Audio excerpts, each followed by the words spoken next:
ஒரு காட்டுல ஒரு முனிவர் இருந்தார். ஒரு நாள் அவரை தேடிட்டு 4 பேர் வந்தாங்க. சுவாமி, எங்களுக்கு ரொம்ப நாளா ஒரு சந்தேகம்னாங்க. என்னன்னு கேட்டார். இந்த உலகத்துல எவ்வளவோ காரியங்கள் நடக்குது, எது நியாயம் எது அநியாயம் அப்படின்னு புரிஞ்சுக்க முடியலன்னாங்க. அது யாராலையும் புரிஞ்சுக்க முடியாதுன்னார் முனிவர். வந்தவங்களுக்கு ஆச்சரியமா போச்சு, ஒரு மாதிரியா பார்த்தாங்க. இதை முனிவர் கவனிச்சார். சரி, புறப்படுங்க என்னோடன்னார். எங்கன்னு கேட்டாங்க. இப்போ உங்க 4 பேரையும் ஒரு புஷ்பக விமானத்துல அழைச்சிட்டு போறேன். இந்த உலகத்துல சர்வசாதாரணமா நடக்கக்கூடிய ஒரு காட்சியை உங்களுக்கு காட்ட போறேன். நீங்க பார்க்க போற அந்த காட்சி நியாயமா அநியாயமா அப்படிங்கிறத என்கிட்ட சொல்லணும். நீங்க சரியான பதில் சொன்னா புஷ்பக விமானத்துல தொடர்ந்து பிரயாணம் பண்ணலாம். தவறான பதில் சொன்னா இந்த புஷ்பக விமானம் உங்களை கீழே தள்ளி விட்டுரும் அப்படின்னார். 4 பேருக்கும் பயம்தான். இருந்தாலும் முனிவர் கூப்பிடுறாரு அப்படின்னு சொல்லி புறப்பட்டாங்க. அவங்க எல்லாரும் புறப்பட்டு ஒரு காட்டு வழியா போய்கிட்டு இருக்கிறாங்க புஷ்பக விமானத்துல. அங்க நடக்கிற ஒரு காட்சியை காட்டுறார் முனிவர். அதோ அங்க பாருங்கன்னார். அந்த விமானத்துல இருந்தபடியே எல்லாரும் கீழே குனிஞ்சு பாக்குறாங்க. அங்க ஒரு தாய் புலி அப்பதான் குட்டி போட்டிருக்கு.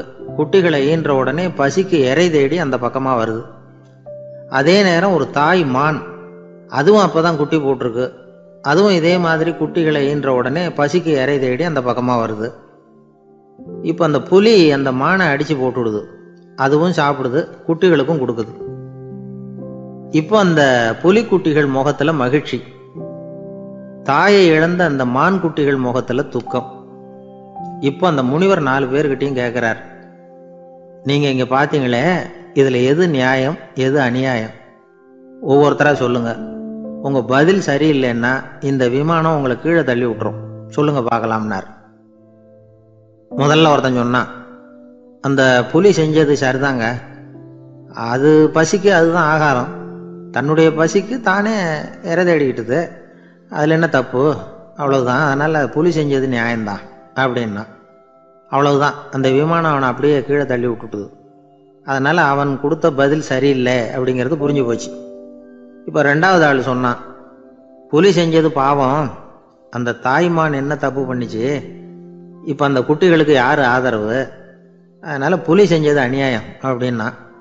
அவ்வளவுதான், அவனையும் கீழே தள்ளி விட்டுடுது அந்த விமானம். இந்த பதிலும் சரியில்லை அப்படின்னு ஆயிட்டுது. இப்போ 3வது ஆள் வந்தான். முதல்ல 2 பேர் கீழே விழுந்ததை பார்த்துக்கிட்டு இருந்தான். அதனால அவன் சொன்னான், ரெண்டுமே நியாயம்தாங்க. புலி இறை தேடினதும் இயற்கை, அதுக்கு மான் இறையானதும் இயற்கை. அதனால இதுல ஒன்றும் தப்பு இல்லைன்னா. அவ்வளவுதான், அவனையும் அந்த விமானம் கீழே பிடிச்சி தள்ளி விட்டுது. இப்ப 4வது ஆள் வந்தான்.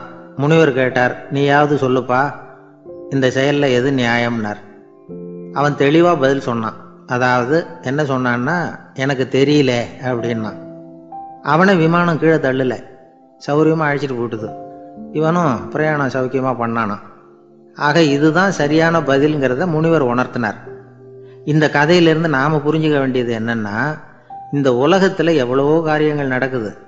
அதெல்லாம் ஏன் அப்படி நடக்குதுங்கிறதுக்கு எப்பேற்பட்ட பண்டிதராலும் பதில் சொல்ல முடியாது. தெரியாததை தெரியாதுன்னு ஒத்துக்கிட்டா வாழ்க்கை பிரயாணம் சுகமா இருக்கும். அதனால தேவையில்லாத விஷயங்களை புரிஞ்சுக்கிறதுக்கு நேரத்தை செலவு பண்ணிட்டு இருக்கக்கூடாது. வாழ்க்கையை குழப்பிக்க கூடாது. வாழ்க்கைக்கு தேவையானது என்னவோ அதை மட்டும் புரிஞ்சுக்கிட்டா போதும். இந்த காலத்து ஆள் ஒருத்தன் ஒரு பெரியவரை தேடி வந்தான். ஐயா, ஒரு சந்தேகம்னா. என்ன உன்னுடைய சந்தேகம்னார். பகுத்தறிவுன்னா என்ன, விதின்னா என்ன அப்படின்னு கேட்டான். இதுக்கு அவரு, இப்போ உன்னுடைய வலது காலை தூக்குன்னார். தூக்கினான். சரி, இப்போ உன்னுடைய வலது காலை கீழே இறக்காம உன்னுடைய இடது காலையும் தூக்குன்னார். தூக்கினான். பொத்துன்னு கீழே விழுந்துட்டான். பெரியவர் சொன்னார், உன்னால ஒரு காலை தூக்க முடிஞ்சது, அதுதான் பகுத்தறிவு.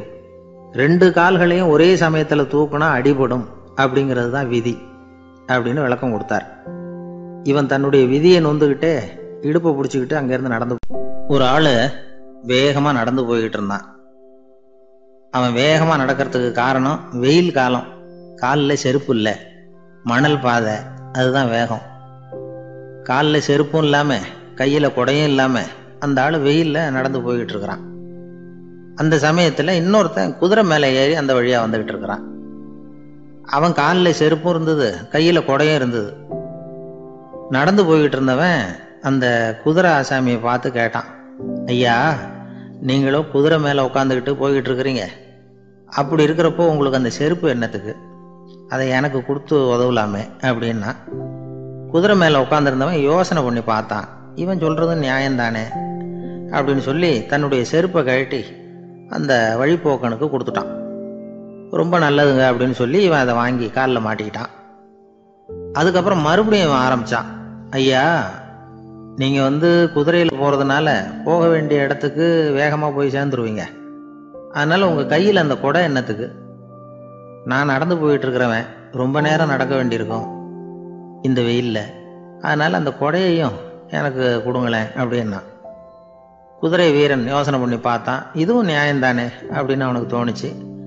உடனே இறக்கப்பட்டு தன் காலில் இருந்த செருப்பை கொடுத்தது மாதிரியே தன் கையில் இருந்த கொடையையும் இவங்கிட்ட கொடுத்துட்டான்.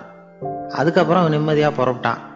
இப்போ மறுபடியும் கை தட்டி அவனை நிறுத்தினான். கீழே நின்றுட்டு இருந்தவன், என்னப்பா, ஏன் என்ன நிறுத்தினேன்? இன்னும் ஏதாவது வேணுமா உனக்கு அப்படின்னா குதிரையில் இருந்தவன். இவன் மெதுவாக வாயை திறந்து, அந்த குதிரையையும் என்கிட்ட கொடுத்துருங்களேன்னா. அந்த குதிரை வீரன் இப்போ ஒரு கணம் யோசனை பண்ணி பார்த்தான். உடனே என்ன பண்ணான் தெரியுமா? தன்கிட்ட இருந்த குதிரை சவுக்கை எடுத்தான். குதிரை சவுக்கால அந்த ஆளை வாங்குவாங்கன்னு வீசி தள்ளிவிட்டான். இவ்வளவு சவுக்கடியும் வாங்கிக்கிட்டு இந்த ஆள் என்ன பண்ணான் தெரியுமா? சிரிக்கிறான். அடி வாங்கிட்டு யாராவது சிரிப்பாங்களா? குதிரை வீரனுக்கு ஒன்றும் புரியல. என்னப்பா அது, ஏன் இப்படி அடி வாங்கிட்டு இப்படி சிரிக்கிறியே அப்படின்னு கேட்டான். இப்போ அந்த வழிப்போக்கன் சொல்கிறான், ஐயா, நான் இப்படி சிரிக்கிறதுக்கு காரணம் இருக்கு. இப்படி குதிரை கேட்டு உங்ககிட்ட அடி வாங்கலைன்னு வச்சுக்கோங்க, என் உயிர் உள்ள வரைக்கும் மனசில் ஒரு தவிப்பு இருந்துக்கிட்டே இருக்கும். செருப்பையும் கொடையையும் கேட்ட உடனே கொடுத்தவன் குதிரையையும் கேட்டிருந்தா கொடுத்துருப்பானோ அப்படிங்கிற பேராசையில் ஏங்கிக்கிட்டே இருந்திருப்பேன். இப்போ உங்ககிட்ட அடி வாங்கின பிறகு என்னுடைய அந்த சந்தேகம் தீர்ந்து போச்சு. என்னுடைய ஆசைக்கு எல்லை எது அப்படிங்கிறத எனக்கு புரிஞ்சுட்டுது அப்படின்னு சொல்லிவிட்டு அவன் நடக்க ஆரம்பிச்சிட்டானான். ஆசைக்கும் எல்லை உண்டு அப்படிங்கிறத விளக்கறதுக்காக வாரியார் சுவாமிகள் சொல்கிற கதை இது. இந்த காலத்துலேயும் ஒருத்தன் அது மாதிரி கொடை செருப்போட குதிரையில் போய்கிட்டு இருந்தான். எதிரில் நடந்து வந்தவன், ஐயா, உங்கள் கொடையை எனக்கு கொடுங்களேன்னு கேட்டான். உடனே அவன் குதிரையிலேருந்து கீழே குதிச்சு அவனை சாட்டையால் அடிக்க ஆரம்பிச்சிட்டான். இன்னொருத்தர் அந்த வழியாக வந்தவர் இதை பார்த்தார். ஏன்பா, அவன் கேட்டான், உன்னால் முடியலன்னா இல்லைன்னு சொல்லிட வேண்டியது தானே, அதுக்காக ஏன் இப்படி அவனை போட்டு அடிக்கிறேன்னு கேட்டார். உங்களுக்கு விவரம் புரியாது சார், காலம் ரொம்ப கெட்டு போச்சு.